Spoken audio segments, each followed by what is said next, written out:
Your trusted source for information on the energy transition. This is the Insider's Guide to Energy podcast.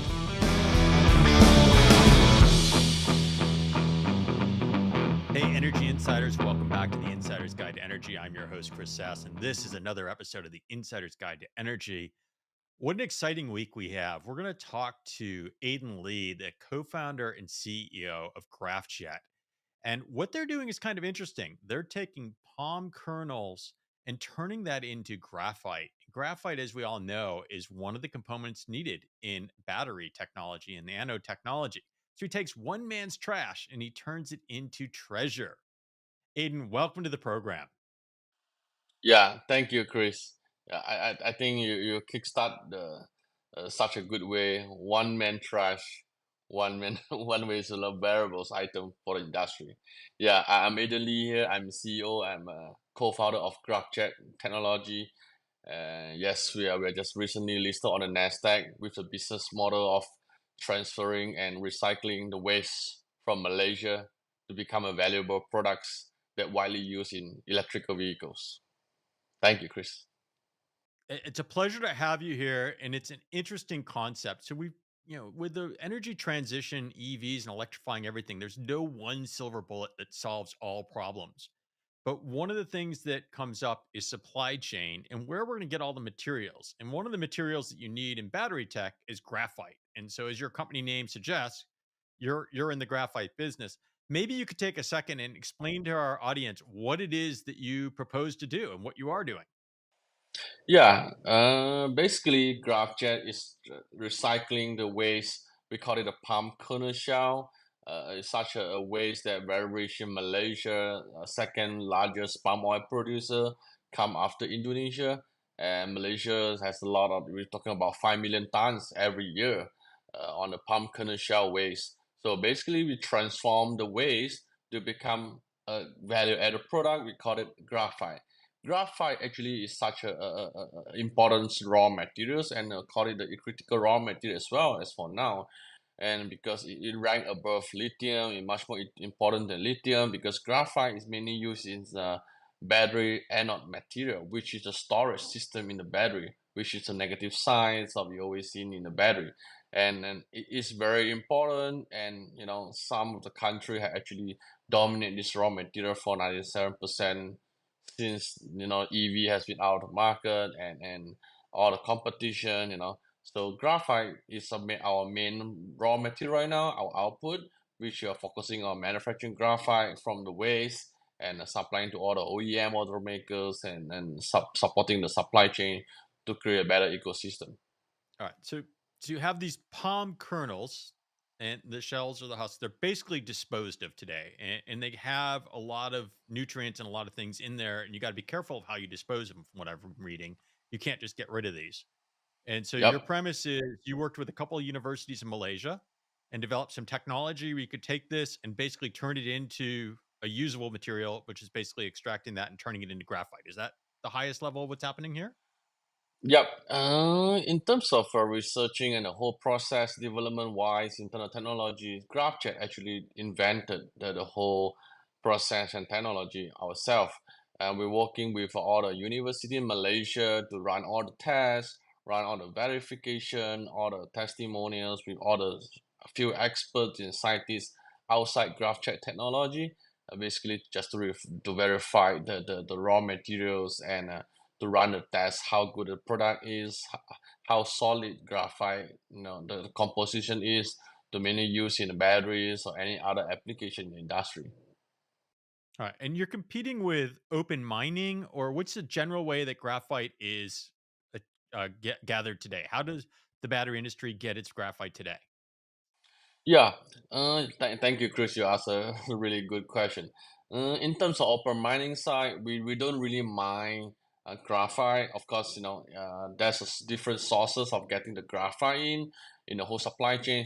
The first one you can mine from natural resources, inconsistent the chances of polluted, on the impurity of the graphite. The risk is there for natural mine. And the second source of getting the graphite out is that you're going to produce from a petrol coke or charcoal, which is the coal. Both are commodities, very expensive, fluctuating in the industry, and that's why it makes graphite is such expensive and such valuables, and of course very difficult to get it. And Graphjet made another way which you waste to convert it to become a graphite. That's a value. All right. And now, when we initially spoke, it was around the time I think we were talking about Nevada, and your company is making a play to supply the North American battery market. Explain a little bit of what you're doing and why that makes sense. Yeah, basically, we try to expand ourselves in North America, and we take this as a big opportunity for the company because last year December, actually China has limits and banned the export of graphite to any other country, including North America, including Asia country, Japan, Korea, and most of the country are panicking where to source the graphite, where China is the biggest suppliers conquering the whole market. And we thought that Graphjet being the one of the sources, one of the biggest opportunity for us to be in North America, and the first and the only one ever to convert the waste to become a graphite. And we are the first one also in production by end of June this year in Malaysia. And if you talk about Nevada, I know that's our big opportunity. We want to expand ourselves in North America. We are listed on the NASDAQ, and we try to contribute ourselves, put ourselves on radar, which as much as of our automakers or OEM battery makers, you do not need to go out to China, you need to get out of North America. You could source it in North America. That's what we try to position ourselves is. Okay, so you're saying source it in North America, and I think the devil's in the detail. Your kernels come from Malaysia. That's where the source of the palm oil kernel is. You do some sort of Yep. pre-processing and then ship stuff to Nevada. Is that how this works?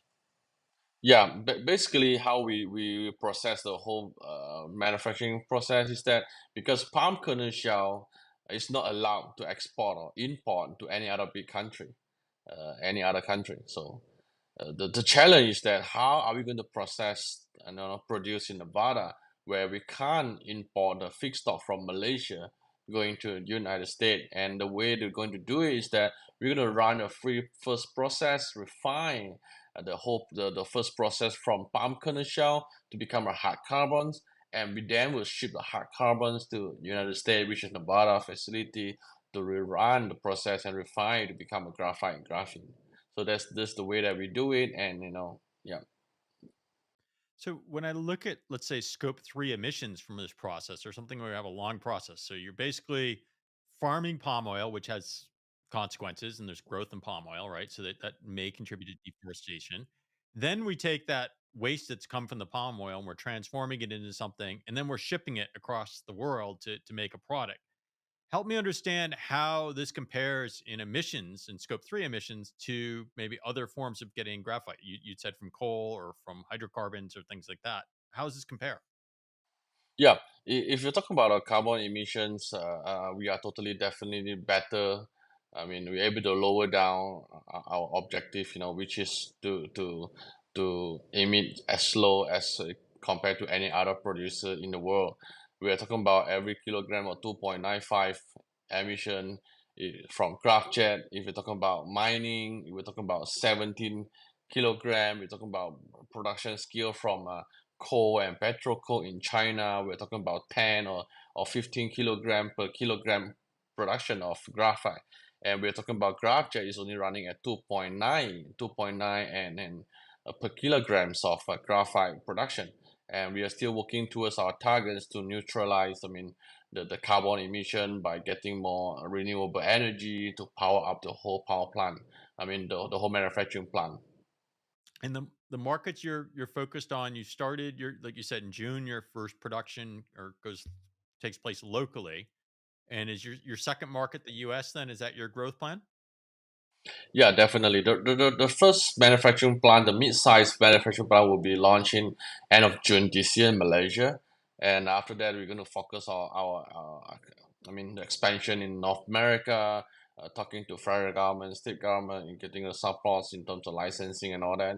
And that's our second plan to grow our business in North America, and of course not just North America, in Europe's, in Southeast Asia. We also put our feet in to talk to a few conglomerates, local government linked company to form a relationship, strategies partnership to see how fast we could scale ourselves up to meet the shortage of the graphite in the market. Now, with the current bumps in the U.S. EV acceptance in the market going on, and you're being a publicly traded company or working through a SPAC and having a public end to your company, how is that impacting you? Are investors looking short term for you? Are they looking quarter over quarter, or is there some sort of longer term view for you? Is the market being kind and understanding that there's going to be demand no matter what? Yeah, I think electric vehicles industry is in terms of long term uh, being the first polluted, I mean the most polluted, statistics around the world, and every country, including Europe, North America, and South Asia, try to work towards net zero. I think electric vehicles transportation are really the key and are very important for the world and for our next generations. And we are just complete our transaction to complete the specs, going to the IPO on March 15. And of course, now we are trading right now. And talking about investors, we are hoping to secure more long-term investors, strategy investors to join the company. Of course, looking at the long term, definitely the industry is growing. Graphite industry is growing. The graphene is growing. Not just electrical vehicles applications in terms of graphene, also widely used in the semiconductors as well, steel industries. So basically, the application for graphene is so wide. And in terms of future trends of the whole markets, I think Graphjet stand a very confident it will be a long-term supply. And of course, we're talking to a few long-term investors, to be part of the team, to part of the investors in Graphjet. Looking at we're going to scale ourselves up as much as we can to fit the shortage of graphite in the industry. And we're talking about a few million tons of graphite shortage in the industry. So that's our aim. And I guess the thing I don't understand is the palm oil business is how much supply of raw material do you have, and how big can you grow with what exists today from the palm kernel shells? Sure, sure. Basically, every year Malaysia do have 5 million tons of palm kernel shell waste in Malaysia.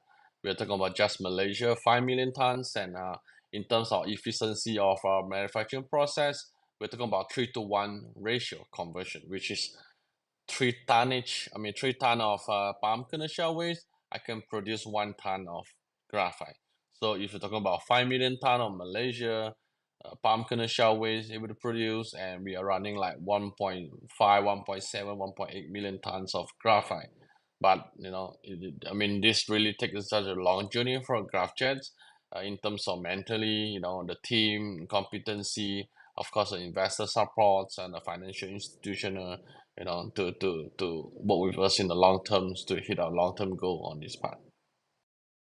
How much energy does it take to do your process? What is the process? Maybe we can kind of go a little bit through what you're able to talk about, and then what kind of energy does it take to transform this?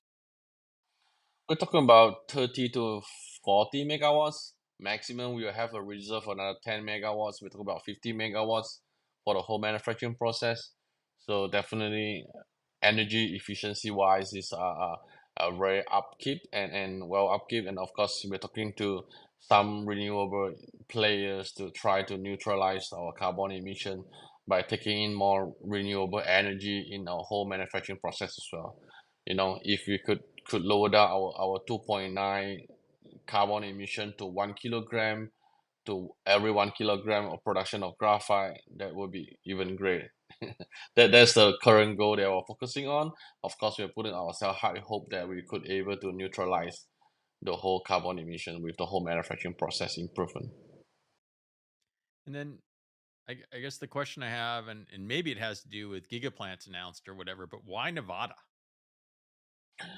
Nevada's, how we started to explore in Nevada is because of the federal governments that give us some of the selections in Nevada, and we eventually found that in Nevada there's quite a numbers of battery automakers, OEMs situated in Nevada, and we even thought that Nevada would be one of the strategies location for us to be in there, together much more nearer as compared to our supply chain, the whole customers. So that's what we thought to be in Nevada, and it's a business friendly location as well in terms of commercial wise. So the amount of material you're importing, would it then go into like Long Beach and then come up by rail to Nevada, or how would your material get to Nevada? Yeah, we're still working on that part on in terms of transportation wise, logistically, and in terms of metrics. The team are still moving on in discussion with the federal governments because the Nevada is so big. We are thinking about whether stick to an Indian Spring or we're going to a northern Nevada. Awesome. So I guess what are some of the challenges with the acceptance of your technology? What are some of the hurdles that you've had to come overcome with folks wanting to take your graphite or getting your introduced into the battery ecosystem? Yeah, I think in terms of awareness of the companies are pretty new. The companies are from Malaysia, and we are pretty new on IPO on the NASDAQ. We're gonna build ourselves up in terms of awareness and image, reputation in industries. This was one of the challenge, and the second challenge is that going through the qualification process for all the OEM automakers, EVs, any industries, especially materials like graphite, material like graphene. There's a lot of testing going on, a lot of verification going on. The qualification internally is going on. I think that really takes up a lot of time for us to secure and finalize the offtakes agreements. And of course, in terms of offtake with some of the potential MNC or OEM automakers, is kind of really a big challenge for us because they want us to be like, oh, can you just suppliers, or furnishers a number of big numbers of graphite like next month or next year, and to build a manufacturing plant to really cope with that supply chain, it will take maybe 2 years or 3 years because we're talking about 50,000, 100,000 ton or 500,000 ton or 60,000 ton every year. And our mid-sized plant in Malaysia, we're only producing 3,000 tons every year. And we are considered one of the biggest outside China, running in production with 3,000 tons graphite production every year. And if you're looking at a Nevada facility, we're talking about 20 acres of land. We are focusing on a 10,000 tons graphite production every year. So if customer come to us say that, oh, hey, Graphjet, can you supply me like 50,000 ton next year? I say we couldn't do it. So the problem is that how are we going to scale up as fast as we can? And given the timeline, the offtake, the urgency of the market, and of course, given us the capital's funding side of a challenge that we need to secure and to be stabilized in terms of the whole operation. That's one of the big challenge. So is this different than, let's say, a PPA where I buy energy ahead of time, since graphite is kind of more, is it just more of a commodity and people are only willing to buy what's available today? Or are people investing much like you'd buy a PPA in future production and helping you put a facility in to get that graphite? But yeah, I think at the moment we didn't even consider about the PPAs into the whole business model wise. But to scale ourselves up with joint ventures, some of the partners globally, and of course being on the NASDAQ platform as a public company right now, and we also focusing to raise as additional fund from our investors to really scale ourselves up. I think that's the best Yeah. way So forward so as what I'm for now. hearing is you need to build the facilities, you need to manufacture it, so you can't basically pre-sell the capacity and so you're partnering and building the material up, but there isn't a market to pre-sell it. Yep. Even I could able to pre-sell it. The problem is we didn't know that the timing, how fast we can scale ourselves up. Let's say some customers say that, oh, I wanted you to supply me 50,000 ton per year, and 50,000 would take me 4 years to build, and the customer say, oh, it's too long for them. They might as well go back to China, might as well go back to somebody else, but or maybe they just delay the manufacturing plant process. So I think it's not really a big challenge for us, but it's some kind of good opportunity for us. It depends on how we look at it, and what's the expectation of the customers. That's the most important thing, Pan. And we mostly delivered what we promised, and we don't want to give out any empty promise. We're gonna make it for you. By when and by where. I think it's not ethical for me, for the company itself. A recent development in the news is the Biden administration included a 2-year exclusion on carbon for the IRA in the US. Is this mean that there's going to be kind of a space race or a race equivalent to get locally sourced carbon? Is that why the exclusion? Because we just can't meet the demand today? Yeah, you know, no problem. Basically, this decision come out from Biden's. I'm not sure whether it's a political move related thing, but I think I'm not at the right position to comment on that. But in terms of business industry wide in graphite, definitely for us we are doing good because we produce our own graphite. We have our own feedstock. We don't rely on any third party or partners to really give us the feedstock, or maybe run the production for us in Malaysia. That's the best thing about it.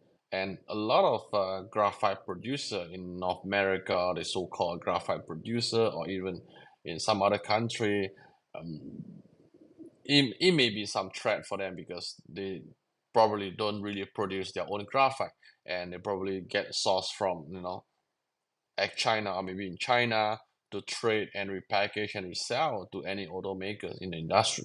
So for them are a very big challenge. For us, I think we are a very good opportunity. But I think Biden's has not opened his eyes too much, focusing because Graphjet is basically in North America, and we are here to be in North America to supply to all the OEM, to contribute to the supply chain. Why you want to exempt the graphite from the IRA. I just don't understand. So it may be some other intention. Yeah, I'm not too sure. But for us, basically overall, in terms of graphite, is why is we are good. It doesn't impact you that much. And then No, not what that. about recycling a graphite and batteries? So as the EV business grows, we're going to have quite a few batteries to recycle. We've talked to a number of recyclers or planned recyclers on the podcast in the past. Is it reclaimed quite a bit? Is the anode technology able to be reclaimed and put back into the cycle then once these batteries have been used? Mm, from my perspective is that if you recycle something, the purity and the consistency of the battery materials or the raw materials is definitely not there in terms of quality wise. You may recycle up to 70%, 80%, but if you're able to source from something like from Graphjet what is currently producing, as even consistent and better quality, and you don't need to recycle it, and it's at a better cost. And why do we need to recycle the existing raw materials, the batteries and anode? Because the cost definitely will be higher. That's a better option here from Graphjet. The question for the OEM battery maker is that why do we need to get something from a recycled company? Why not we just get something brand new from Graphjet? Just produced purely from waste, and it's a But I brand guess what new I and don't not material. understand with your response is at the end of the day, it's still the same components. It's graphite. It doesn't matter how I got it, right? I mean, you happen to come about it from palm kernels, but at the end of the day, if I'm recycling it, am I not also making just graphite? And maybe I don't understand something here. Okay, sure. Let me clarify this. That's the different grades of graphite in the industries. There is a grade, B grade, C grade. I would say different sizes, different particles, different nanomaterials, or different sizes of the graphite. Different sizes, different material, different quality of graphite make different kind of battery. And if talk about you're using a low tier graphite, you only able to use in motorbikes, electric bike. That's all. You can't go into electrical vehicles, truck, cars. But you want to go to cars levels on the battery anode material, you need a top-notch quality, consistency, and the quality has to be secure. Otherwise, there's a lot of safety issue, inconsistent. Even a phone, could explode. You talk about small battery, and if you're getting on something, some truck or some car with inconsistent battery, materials, you are having a risk of, you know what I mean. Right. So you're saying there's different qualities. One thing when you were talking about that also came to mind. So I take at face value that you're putting in the palm kernels. What other materials go into the process? What other raw materials do you need to create your graphite? Basically, from in terms of feedstock, it's just palm kernel shell. And of course, during the whole process, we will have our own catalyst, our own additive. Is part of our sole proprietary technology invention to make our sort of graphite. But basically, the main contribution is purely because of the palm kernel shell. And now with your imminent plant opening or your production locally, um, how is that coming? As you said, it's just around the corner. I mean, the date you gave is very, very close. Yep, Um, yep. Tell me what to expect. When are we expecting things to roll, and what are the first users going to be of your graphite coming out of the plant? Sure. Basically, we are very excited, and this is one of the mid-size manufacturing facility going to be launched end of June this year in Malaysia, and it's huge, and everyone is very excited, and even our customers. I don't name it, but one of the one that we have disclosed is Toyota in Japan. They are also very excited. They're going to visit us to join us for the grand opening in Malaysia, and this is, I mean, this is very exciting, and we thought that this is another milestone of our company's achievement, and you also will open the worlds, to get to know Graphjet internationally, globally. Is the feedstock locked to the palm kernel, or are there other biomasses that you could use to replicate this in other markets? All right. During the whole research and innovation process, before the IPO, we spent a lot of time in getting some other biomass such as rice husk, cornstarch, rubbles, rubbish, and there's many even coconut shell that we use it to recycle, including palm kernel shell, of course.